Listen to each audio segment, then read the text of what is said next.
नमस्कार, मनी गुरु की इस खास पेशकश में आप सभी का स्वागत है। मैं हूं स्वाति रायना। महंगे होते लोन के दौर में अगर सस्ते लोन की चाह रखते हैं तो अपना क्रेडिट स्कोर संभाल लें। बैंक अच्छे क्रेडिट स्कोर पर बाकियों के मुकाबले सस्ती दर पर लोन देता है। मनी गुरु में आज हम समझेंगे क्रेडिट स्कोर क्या होता है, कैसे आपके फाइनेंशियल हेल्थ को प्रभावित करता है, साथ ही जानेंगे कैसे बिगड़ा क्रेडिट स्कोर आप सुधारें और ईयर एंड में फेस्टिव बैंक लोन ऑफर का फायदा आप कैसे ज्यादा से ज्यादा उठा सकते हैं। और क्रेडिट स्कोर का पूरा मामला समझाने के लिए दो खास मेहमान हमारे साथ हैं। ऑप्टिमम मनी के मैनेजिंग डायरेक्टर पंकज मठपाल और लोन टैप के सीईओ सत्यम कुमार। स्वागत करते हैं पंकज जी और सत्यम, आप दोनों का बहुत स्वागत है आज मनी गुरु की इस खास पेशकश में। ब्याज दरें बढ़ रही हैं और ऐसे में कई रोजाना हम देख रहे हैं कि बैंक के अलग अलग मैसेजेस भी आ रहे हैं कि अब वो भी जो अपने लोन रेट्स हैं उसमें बढ़ोतरी कर रही हैं। स्वाभाविक है, ये तो होना ही था। अब इस पूरे माहौल में भी कुछ ब्राइट स्पॉट्स हम ढूंढने की कोशिश करते हैं और जानते हैं कि हम एक अच्छा सस्ता टिकाऊ लोन कैसे ले सकते हैं और इसमें क्रेडिट स्कोर की इंपॉर्टेंस क्या है। सत्यम, आपसे मैं जानूं सबसे पहले कि एक अच्छा क्रेडिट स्कोर कैसे पैमाना हो सकता है एक रीजनेबल रेट पर लोन के। रीजनेबल इसलिए बाकियों के मुकाबले थोड़ा सा आपको कंसेशन पे मिले, इस लिहाज से। जी हाँ। अगर हम देखेंगे स्वाति जी, तो जितने भी लोन देने की कंपनी है वो खुद ही एक ग्रेडेड अप्रोच में काम करती हैं। जो कि अच्छी बैंक हैं जो सस्ते रेट में देती हैं, वो चाहती हैं कि उनको बेस्ट कस्टमर्स उनको उनके हाथ में आए या उनके पोर्टफोलियो में रहे जिसमें कि डिलिंक्वेंसी कम हो। तो अगर वो रेंज देखते हैं तो जनरली वो 750 से ऊपर की जो ब्यूरो स्कोर होती है वो बहुत ही अच्छी ब्यूरो स्कोर होती है और वो आपको एक अच्छे इंस्टीट्यूशन के पास लोन लेने के सारे दरवाजे खोल देती है।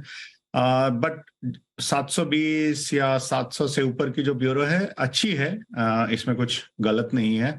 बट जैसे ही आप 680 से नीचे स्लिप करते हैं तो बैंकिंग इंस्टीट्यूशन के दरवाजे बंद होते जाते हैं। और जैसा कि हम सब जानते हैं कि जो डिपॉजिट या कॉस्ट ऑफ मनी जो है वो बैंकिंग सिस्टम की जो है कम होती है।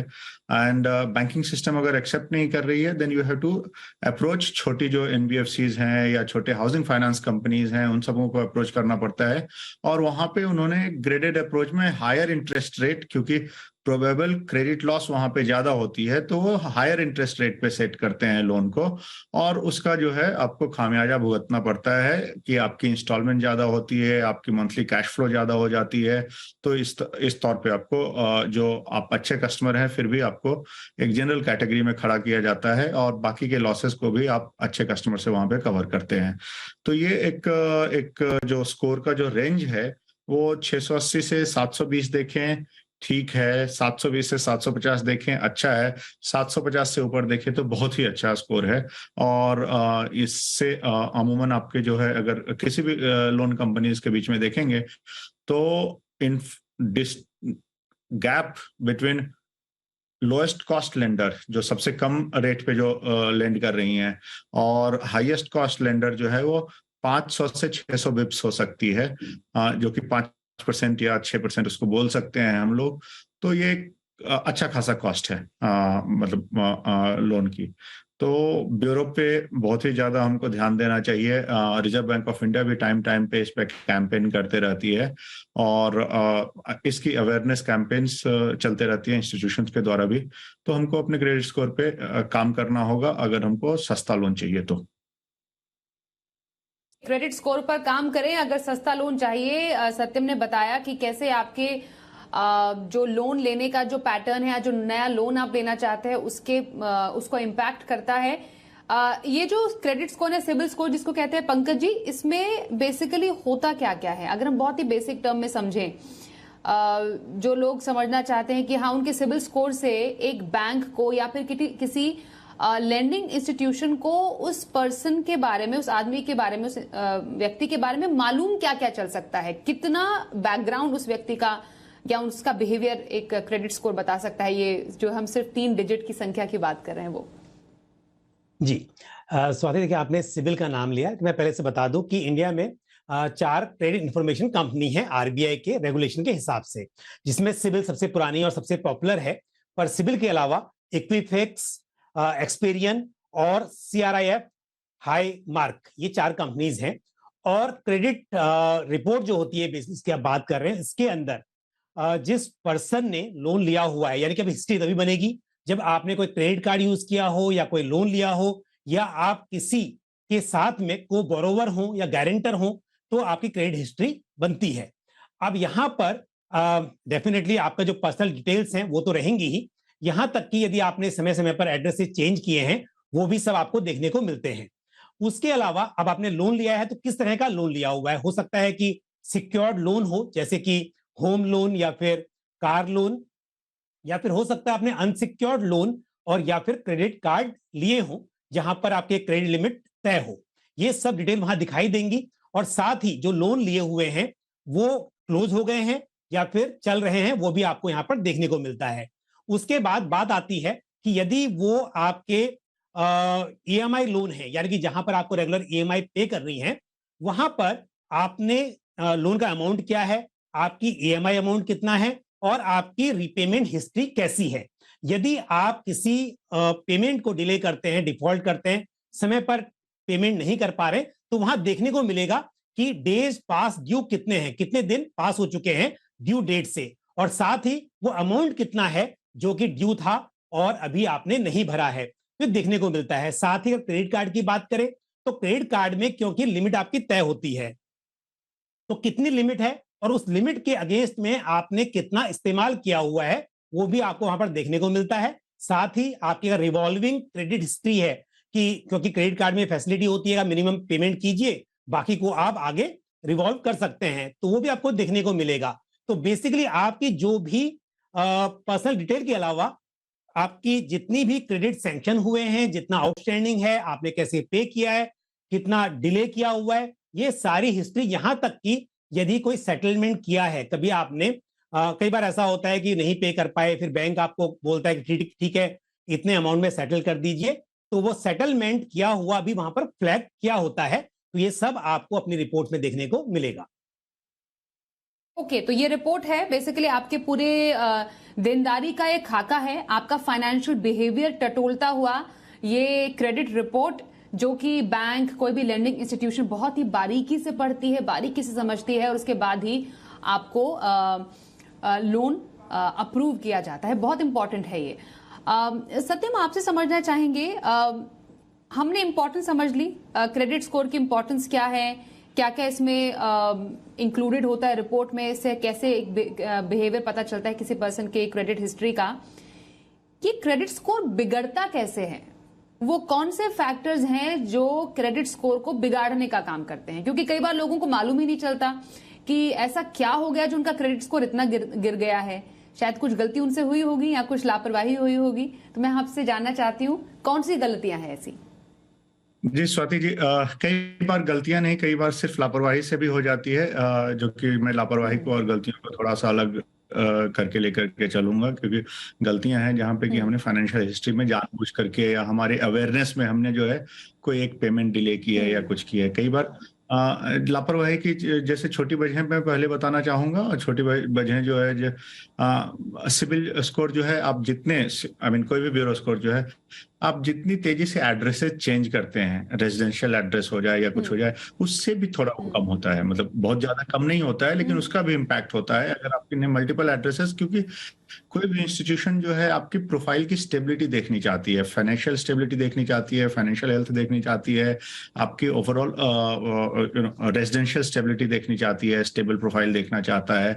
तो अगर रेजिडेंसेस की बहुत फ्रिक्वेंट हमने चेंजेस किए हैं और हर एक रेजिडेंस हमने उस समय बोरो करके उसको ब्यूरो में अपडेट करवाया है, तो हर एक अपडेट के साथ उसमें से फर्क पड़ता है।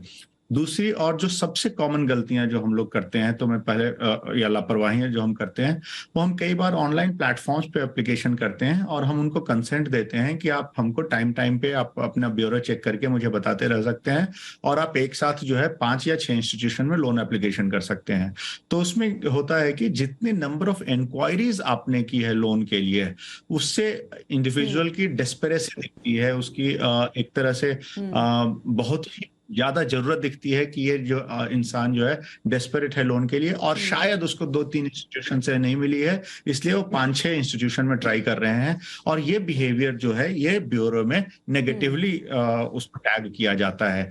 तो जो लापरवाही के बारे में मैंने बात की, residential changes, profile changes, dual pan card, अगर आपने पहले पैन कार्ड लिया है फिर दूसरा एक और पैन कार्ड आपने डुप्लीकेट या किसी तरह से किया है, प्लस आपके जो बहुत ज्यादा इंक्वायरीज कर रहे हैं, अननेसेसरी इंक्वायरीज कर रहे हैं, 5 इंस्टीट्यूशन में कर रहे हैं इंक्वायरीज, हर एक महीने इंक्वायरी कर रहे हैं, तो इसकी वजह से जो है ब्यूरो स्कोर जो है आपकी कम होते जाती है, इस वजह से आपके ब्यूरो स्कोर। बट सबसे बड़ा जो है वो है टाइमली रिपेमेंट नहीं कर पाना और ओवर लिवरेज होना। तो ब्यूरो जो है अब लोगों की इनकम और उसके अगेंस्ट में कितनी ज्यादा उन्होंने बोरोइंग की है वो उसको भी मेजर करने लग गए हैं। और जैसा कि पहले भी पंकज जी ने बोला, या कॉमन अवेयरनेस है कि अगर हमने डिले की है पेमेंट, अनसिक्योर्ड लोन हमने बहुत ज्यादा ली है, और तो क्रेडिट स्कोर तो तुरंत ही खराब होता है, वो इमीडिएट ड्रॉप होता है उसकी वजह से, अगर डिलेड पेमेंट है तो फाइनेंशियल बिहेवियर एक तरह से अगर हम देखें तो हाँ, जितना इंपॉर्टेंट हमारे लिए हेल्थ रिलेटेड बिहेवियर होता है हमारे मानसिक और शारीरिक स्वास्थ्य के लिए, उतना ही इंपॉर्टेंट हम समझते हैं कि फाइनेंशियल बिहेवियर भी है हमारे मानसिक स्वास्थ्य के लिए। क्योंकि अगर फाइनेंशियली आप स्ट्रांग नहीं है तो ये आपके कार्यकलाप में ये दिखता है। तो इसलिए ये बहुत जरूरी है कि हम एक फाइनेंशियल डिसिप्लिन बना करके रखें, हमारी जो पेमेंट्स है उसकी हम एक कैलेंडर बना करके रखें, और उन कैलेंडर डेज में हमारे अकाउंट में उतने हम बैलेंस रखें। सो अगर आपने समझिए कि 3 तारीख की आपकी ईएमआई जानी है, 3 तारीख को सुबह में वो आपने इलेक्ट्रॉनिक क्लियरेंस मैकेनिज्म सेट किया है, वो बाउंस हो गया, आपने 3 तारीख के शाम में अगर आपने जमा भी कर दी तो भी वो जो बाउंस रिपोर्ट जो है उससे क्रेडिट स्कोर अफेक्ट होता है। तो ये इस तरह से मैंने लापरवाहियों की वजह से क्रेडिट स्कोर कैसे कम होता है और एक्चुअल फाइनेंशियल बिहेवियर की वजह से कैसे कम होता है, ये मैंने दोनों बातें स्वाति जी आपके माध्यम से दर्शकों को बताना चाहूंगा। बहुत बहुत इंपॉर्टेंट पॉइंट्स कहे हैं आपने सत्यम। यहाँ पर गलती कौन सी हो जाती है, लापरवाही कौन सी हो जाती है। लापरवाही तब होती है जब आपको मालूम ही नहीं होता या अनजाने में आप कर देते हैं। गलती कई बार ऐसे हो जाती है कि आपने जानबूझ के अपना ईएमआई नहीं भरा या उसको भरने में देरी कर दी। तो कुछ ऐसी चीजें हैं जो आपको ध्यान में रखने की जरूरत है अपने क्रेडिट बिहेवियर को ठीक रखने के लिए। कुछ जो कहते हैं ना मर्ज की दवा तो सत्यम ने बताई। पंकज जी आपसे भी जानना चाहेंगे, लोग हमसे बस यही पूछते हैं अब तो बिगड़ गया, अब करें क्या, सिबिल स्कोर को सुधारना कैसे है, अब जो गलती हो गई है उसको सुधारने का मौका भी तो मिले, तो कौन से अब ऐसे बिहेवियर में चेंजेस करें और कौन से ऐसे तरीके हैं फाइनेंशियली भी जो कि क्रेडिट स्कोर को सुधारने में मददगार साबित होते हैं। बिल्कुल स्वाति, इस सवाल का उत्तर दूं उससे पहले एक पॉइंट और ऐड करना चाहूंगा जो अभी बात चल रही थी। देखिए आपने जानबूझकर या फिर किसी वजह से टाइम पर पेमेंट नहीं किया तो वो तो डेफिनेटली आपके स्कोर पर फर्क डालेगा ही, लेकिन कई बार ऐसा होता है कुछ लोग किसी दूसरे की एप्लीकेशन में गारंटर बन जाते हैं। अब होता यह है कि अगर आप गारंटर हैं और जिस व्यक्ति ने लोन लिया है वो पेमेंट नहीं कर पा रहा है, समय पर डिले कर रहा है, डिफॉल्ट कर रहा है, तो गारंटर के स्कोर पर भी उसका पूरा वैसा ही असर पड़ता है। तो ध्यान रहे कि ऐसी लापरवाही ना करें, या फिर जब तक बिल्कुल आपको ये ना पता हो कि उसकी गारंटी लेने के लिए आप उतने ही जिम्मेदारी ले सकते हैं जितना कि वो व्यक्ति, तभी आप गारंटी लें। अदरवाइज रेफरेंस देना अलग बात है, पर किसी दूसरे की एप्लीकेशन में आप गारंटर जहां तक हो सके ना बने। अब आते हैं सवाल पे जो आपने पूछा कि कैसे सही करें। तो सही करने का तरीका तो यही है कि आप पहली बात टाइम पर पेमेंट करें। आपके पहले पेमेंट्स अगर डिफॉल्ट भी हुए हैं या डिले हुए हैं तो अब कोशिश कीजिए कि आप समय पर अपने ईएमआई का भुगतान करें। साथ ही आपके पास में बहुत सारे क्रेडिट कार्ड ना हो। आपके पास बहुत सारे क्रेडिट कार्ड होंगे तो होगा ये कि हो सकता है कि एक क्रेडिट कार्ड को ज्यादा यूज कर रहे हैं, किसी को नहीं कर रहे हैं, या फिर डिफॉल्ट होने के चांसेस ज्यादा हो जाते हैं। तो बहुत ज्यादा क्रेडिट कार्ड ना हो, और जो भी क्रेडिट कार्ड हैं उनका आप मैक्सिमम 30% लिमिट ही यूज करें। यानी कि आपकी लिमिट यदि 1 लाख की है तो आप उस कार्ड पर 30,000 रुपया मैक्सिमम यूज करें। अदरवाइज ऐसा लगता है कि आप क्रेडिट हंग्री हैं, आपको क्रेडिट की बहुत जरूरत है और आप उस पर निर्भर हैं, तो आपकी लिमिट ज्यादा हो लेकिन इस्तेमाल कम हो तो बेहतर रहेगा। यहां तक भी कई बार समय समय पर बैंक्स आपको ऑफर करते हैं कि आपकी लिमिट बढ़ा दी जाए, और कई बार लोग सोचते हैं क्यों बढ़ानी है, मुझे इसकी जरूरत नहीं है। लेकिन यदि आप बढ़ा सकते हैं, बढ़ाना चाहें और उसके ऊपर कोई चार्जेस नहीं है, तो ये आपके लिए बेहतर रहेगा, क्योंकि आपकी लिमिट ज्यादा होगी और उसके सामने आपका खर्च कम हो रहा होगा। लेकिन तभी करें जब आपको अपने ऊपर कंट्रोल हो। और साथ ही यदि रिस्क की बात की जाए, कई बार लोग ये बोलते हैं कि लिमिट ज्यादा होगी तो यहां पर रिस्क भी ज्यादा बढ़ जाएगा।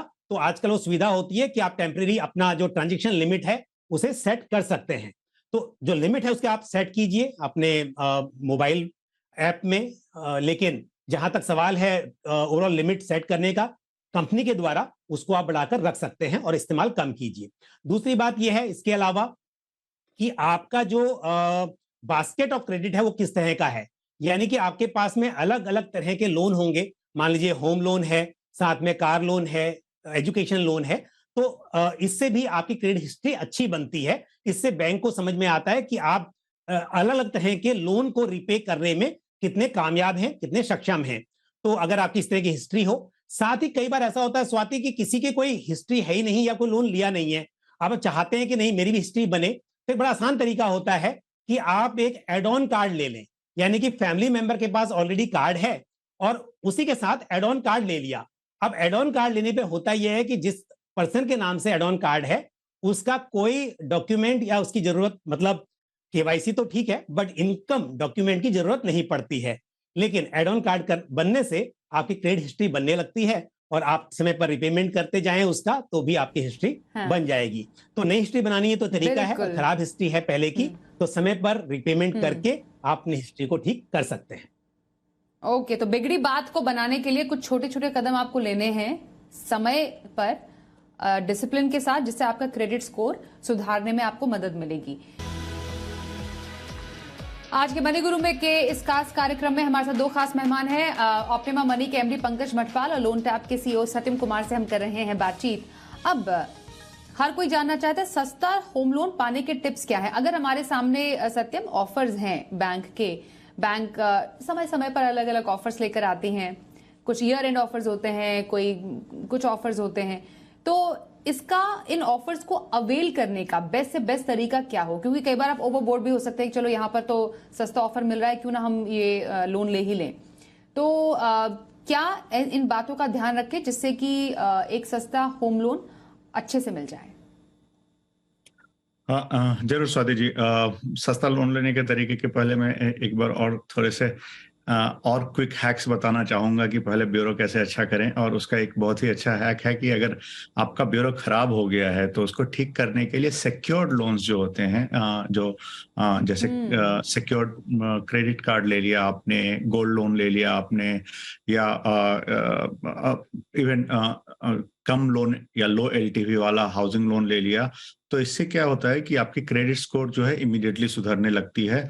और ये उस सिचुएशन में मैं बोल रहा हूँ कि जबकि एकदम होपलेस सिचुएशन हो गई है और आपको within a year credit score या within 6 month credit score ठीक करना है। तो ये सब आसान हैक्स हैं और अवेलेबल हैं और बैंकिंग सिस्टम इसको वेलकम करती है। तो आप प्लीज इन हैक्स को यूज कीजिए। ये हो गई क्रेडिट स्कोर की बात। अब जब अगर हम बात कर रहे हैं कि सस्ता लोन कैसे हम अवेल करें, तो कई बार बंडलिंग होती है ऑफर्स की। तो जो बंडलिंग जो होती है ऑफर को, उसको कोशिश करना चाहिए कि नहीं मिस आउट करें।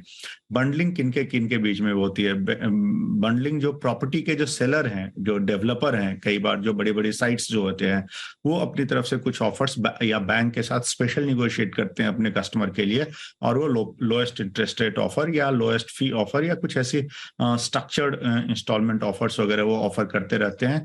तो ये बंडलिंग का जरूर ध्यान रखें। हर एक मार्केट में ये बंडलिंग होते रहती है और टिपिकली ये कैटेगरी ए प्लस डेवलपर लेकर के आते हैं, क्योंकि उनका ट्रैक रिकॉर्ड अच्छा रहता है। तो बैंक्स जो है उसमें साथ में को पार्टिसिपेट करने के लिए तैयार होती हैं। तो बंडलिंग ऑफ द ऑफर्स की पे बहुत जरूर ध्यान दें। और दूसरा जो ध्यान दें कि अगर आपने लोन जो एप्लीकेशन का जो प्रोसेस है, उस समय जितनी से जितनी आप असेट को लेकर के कंफर्ट दे सकते हैं बैंक को, इन टर्म्स ऑफ की इनकम कितनी है, फैमिली मेंबर्स की और इनकम आय कितनी है, अदर फैमिली मेंबर की, वो को-एप्लीकेंट रहे या नहीं रहे, लेकिन ओवरऑल हाउस होल्ड इनकम से बैंकिंग सिस्टम को बहुत कंफर्ट मिलता है। सो आपका नेटवर्थ, आपका असेट वैल्यू, इन सब चीजों का जरूर ज्यादा से ज्यादा डिक्लेरेशन करें, ताकि बैंकिंग सिस्टम जो है इसको आपके इंडिविजुअल नेटवर्थ का सही मूल्यांकन करके आपको लोएस्ट इंटरेस्ट रेट, बेहतर प्रोफाइलिंग करके ऑफर करे। तो एक हो गई अपनी सेल्फ डिक्लेरेशन को बेहतर से बेहतर करना, दूसरा हो गया बंडलिंग ऑफ द ऑफर देखना, और तीसरा है कि इन सब ऑफर्स के साथ हमेशा से कोशिश कीजिए कि बैंक के जो रिप्रेजेंटेटिव हैं उनके साथ जरूर से जरूर बात करें, ताकि आपको दोनों क्लैरिटी मिले क्या ऑफर्स है और क्या आपको जबरदस्ती या किस जगह पे आपके लिए हर्डल क्रिएट किया जा रहा है। और हर एक चीज जो है वो डिस्कशन के लिए होती है, foreclosure charges, prepayment charges, processing fee, stamp duties, everything is can be discussed, and banks जो है अभी वेलकम करती है इस डिस्कशन को लेकर के, या फाइनेंशियल इंस्टीट्यूशन जो लेंड कर रही हैं वो इसको वेलकम करती हैं। अब वो वक्त नहीं रहा जबकि आप ढेर सारे लेनदार हैं और देने वाले इंस्टीट्यूशन बहुत कम हैं। So banks have changed a lot, उनमें काफी बदलाव आया है। और अगर आप बैंकिंग रिप्रेजेंटेटिव से बात करेंगे, डायरेक्ट बात करेंगे इंस्टेड ऑफ द इंटरमीडियरी, तो चांसेस है कि आप थोड़ा बेहतर उसमें से निकाल करके ले जाएंगे। तो कोशिश करनी चाहिए बैंकिंग सिस्टम या जो भी इंस्टीट्यूशन, जो लेंडिंग इंस्टीट्यूशन है, उससे डायरेक्ट बात करने की। ओके और आखिरी सवाल पंकज जी आपसे होगा, समय थोड़ा कम है इसलिए चाहेंगे संक्षिप्त में जवाब दें। कई लोग जानना चाह रहे हैं कि जॉइंट होम लोन जो लोग लेना चाहते हैं उसके फायदे किसी के लिए क्या हो सकते हैं? देखो, जॉइंट होम लेने से आपकी जो एलिजिबिलिटी है वो बढ़ जाती है। आपकी एक की इनकम यदि सफिशिएंट नहीं है जितना लोन आपको चाहिए, तो दो लोगों के जॉइंट लेने से वो बढ़ जाता है। दूसरी बात ये भी होती है कि अगर मान लीजिए कि एक की क्रेडिट हिस्ट्री बहुत अच्छी नहीं है, मान लीजिए कि एक की ही इनकम पर उतना लोन मिल सकता है, लेकिन क्रेडिट हिस्ट्री अच्छी ना होने की वजह से दिक्कत आ रही है, तो दूसरे पर्सन को ऐड करने से जिसकी क्रेडिट हिस्ट्री अच्छी है, इसका एक पॉजिटिव इंपैक्ट पड़ेगा, जिससे लोन मिलने में आसानी होगी। ओके, तो ये रही लोन की बातें, कैसे अपने क्रेडिट स्कोर को आप ठीक कर सकते हैं, सस्ता और अच्छा टिकाऊ लोन आप कैसे ले सकते हैं, इस पर हमने आज की खास चर्चा। हमारे साथ सत्यम कुमार शामिल हुए और पंकज मठपाल हमारे साथ थे शो में शामिल, दोनों का बहुत धन्यवाद करते हैं।